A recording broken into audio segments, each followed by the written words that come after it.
Vidyadeep English medium school आणि junior college Belanki ग्रामीण भागातील विद्यार्थ्यांनी आणि पालकांनी पसंत केलेली इंग्रजी माध्यमातून गुणवत्तापूर्ण शिक्षण देणारी दर्जेदार शाळा। आमच्या शाळेची खास वैशिष्ट्ये अनुभवी आणि तज्ञ शिक्षक वर्ग, समृद्ध ग्रंथालय आणि डिजिटल क्लासरूम, स्पर्धा परीक्षा मार्गदर्शन, भव्य इमारत आणि प्रशस्त क्रीडांगण, वर्षातून एकदा ऐतिहासिक आणि निसर्गरम्य ठिकाणी सहलीचे नियोजन। आम्ही गुण बघून प्रवेश देत नाही तर प्रवेश देऊन गुणवान विद्यार्थी घडवतो। त्वरा करा, आपल्या पाल्याच्या उज्ज्वल भविष्यासाठी ज्युनियर केजी ते इयत्ता 10वी पर्यंत आणि इयत्ता 11वी आर्ट्स आणि कॉमर्स मध्ये आजच प्रवेश निश्चित करा। संपर्कासाठी क्रमांक 9325 420 964 आणि 7422 80 22 80। क्रमांक पुन्हा एकदा 9325 420 964 आणि 7422 80 22 80।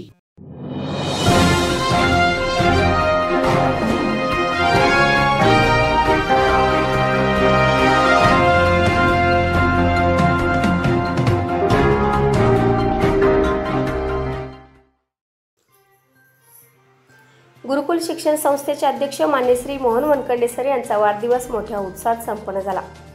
गुरुकुल शिक्षण संस्थेचे अध्यक्ष मान्य श्री मोहन वनखंडे सर यांचा वाढदिवस मोठ्या उत्साहात आणि विविध सामाजिक उपक्रमांनी संपन्न झाला।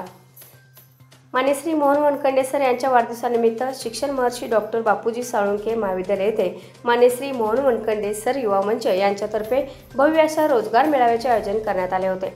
राजमाता अहिल्यादेवी होळकर यांच्या जयंतीनिमित्त त्यांच्या प्रतिमेचे तसेच स्वामी विवेकानंद शिक्षण महर्षी डॉक्टर बापूजी साळुंखे यांच्या प्रतिमांचे पूजन करून या कार्यक्रमाची सुरुवात करण्यात आली। मिरज आणि पंचक्रोशीतील तरुणांना रोजगार मिळावा यासाठी आयोजित केलेल्या या योजना मेळाव्यास उदंड असा प्रतिसाद लाभला। याबरोबरच तरुण उद्योजकांना मार्गदर्शन मिळावे यासाठी शासनाच्या विविध महामंडळाचे मार्गदर्शन कक्ष या ठिकाणी उपलब्ध होते। या समाज उपयोगी आणि खऱ्या अर्थाने तरुणांना गरज असणाऱ्या कार्यक्रमाचे आयोजन केल्याबद्दल उपस्थितांनी समाधान व्यक्त केले।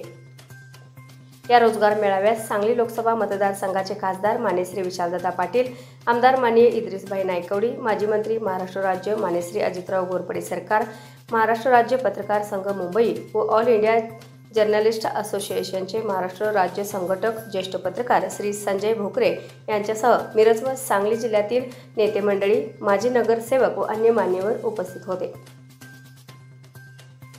अशी माहिती एसटीएन मराठीचे मिरज तालुका प्रतिनिधी बाळासाहेब गुरव यांनी दिली।